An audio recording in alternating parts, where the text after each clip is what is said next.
Hello everyone, happy Sinjara to all. ये first day की clip है, मीन्स सिंजारे की क्लिप है। उस दिन भी सूरज ढलने से पहले हमारे कुंडी पूजन की रस्म होती है और ये है one of the most festival है राजस्थान का। और इस बारी मैं उद्यापन कर रही हूँ गणगौर का, मीन्स उजीना कर रही हूँ। तो मैंने किस तरीके से गणगौर की पूजा की माता और मैंने किस तरीके से उद्यापन किया, सब चीज़ मैं इस ब्लॉग में आपके साथ शेयर करूँगी। अपने पति की लंबी उम्र के लिए की जाती है। और ये होली के दूसरे दिन मीन्स रंगोली के दिन से पूजा शुरू हो जाती है।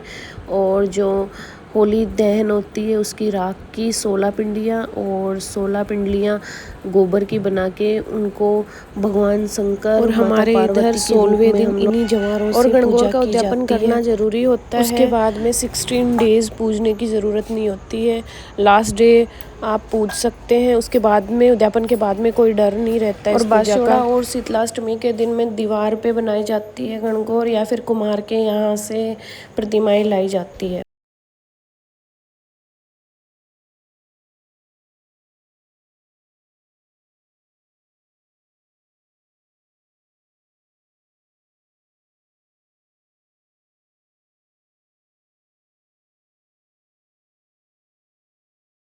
और उद्यापन मैंने और मेरी देवरानी ने एक साथ किया है। और इस उद्यापन में 16 लेडीज़ को इनवाइट किया जाता है, मीन्स 16 मेरी और मेरी देवरानी ने साथ में किया तो 16 उसकी, तो 32 लेडीज़ को इनवाइट किया जाता है।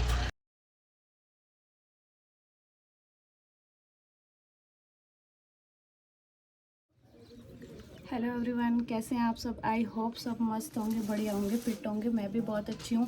और मैं प्रवीण शेखावत स्वागत करती हूँ आपका क्वींस ट्यूब के एक नए ब्लॉग।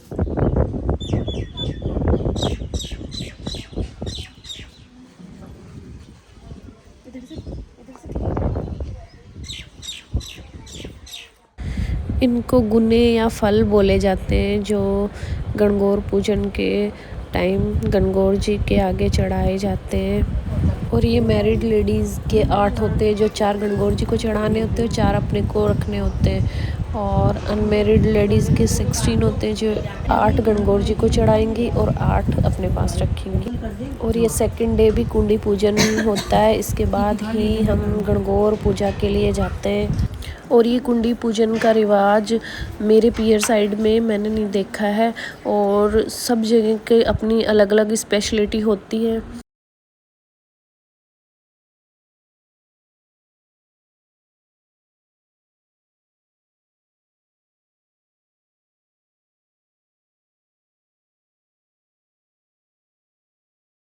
और मेरे ससुराल में घर पे गणगौर डालने का रिवाज नहीं है। जहाँ पुराने टाइम से जहाँ पूजी जाती है जिनके घर में, हम लोग वहीं पे ही जा रहे हैं गणगौर पूजन के लिए।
गणगौर सुहाग का त्यौहार है और ये जो स्टील के आइटम और उनमें जो जो सुहाग के आइटम्स है ये हमारे पीहर की तरफ से आते हैं। साथ में बेस वगैरह और जेंट्स के कपड़े, बच्चों के कपड़े और सिल्वर या गोल्ड के आइटम्स वगैरह पीहर वाले उद्यापन के टाइम में भेजते हैं। और इनका कोई फिक्स रूल नहीं होता है, मीन्स हल्के भारी आप अपनी अकॉर्डिंग भेज सकते हैं। और मम्मी के टाइम में तो कांचलियाँ वगैरह दी जाती थी, बट अब टाइम चेंज हो चुका है तो अब बेस का सिस्टम हो गया है। और आप चाहो तो दोनों चीज़ दे सकते हैं, जैसे मेरे पीहर वालों ने दोनों चीज़ की थी। और जैसे आप सिंगल भी कर सकते हैं, जैसे आप स्टील का आइटम दे दो या फिर सिंगल बेस भी दे सकते हो। और ये सब गौरनियों को खाना खिलाने के बाद में ही दिया जाता है।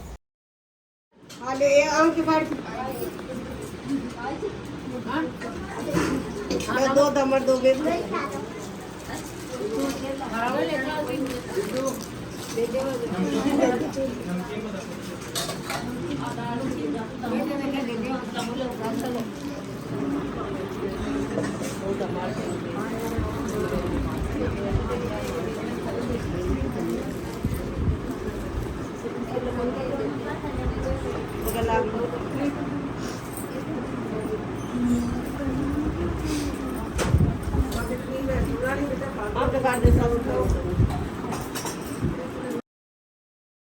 और ये नटखट सी देवर भाभी की एक रस्म होती है जिसको साख्या देना बोलते हैं।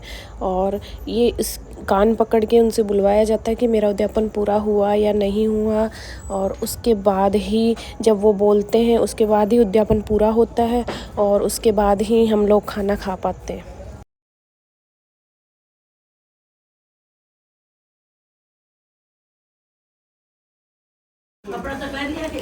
और गुड्डू बना नहीं आए थे, इस वजह से लवी को ही मेरी देवरानी के लिए साख्या बनाया गया था।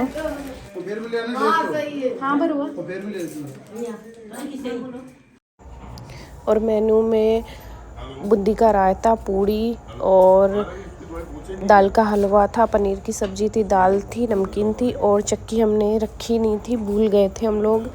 और खाना खाते खाते शाम के 4 ही बज गए थे हम लोगों को।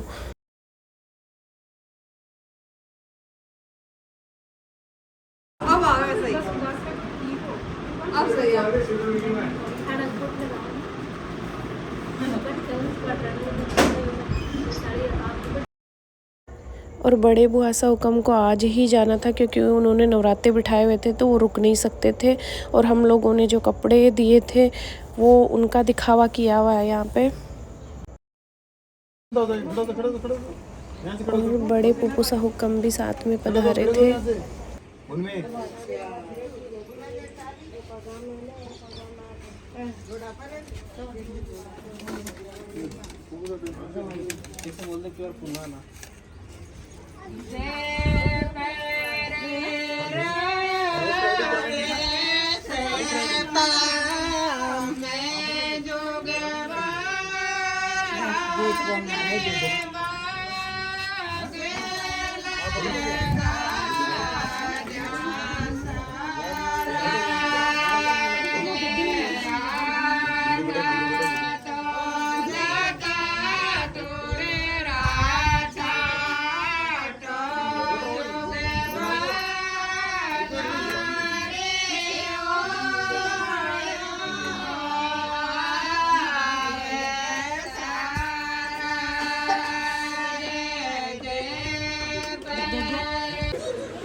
शाम के बज गए हैं 6 और आज का दिन बड़ा हेक्टिक निकला है।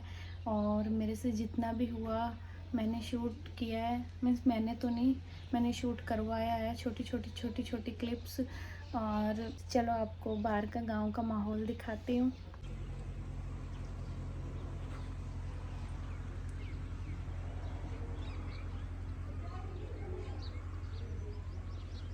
और अगर आपको मेरा ये ब्लॉग पसंद आया हो तो प्लीज़ लाइक शेयर सब्सक्राइब कर दीजिए और थैंक्स फॉर वॉचिंग।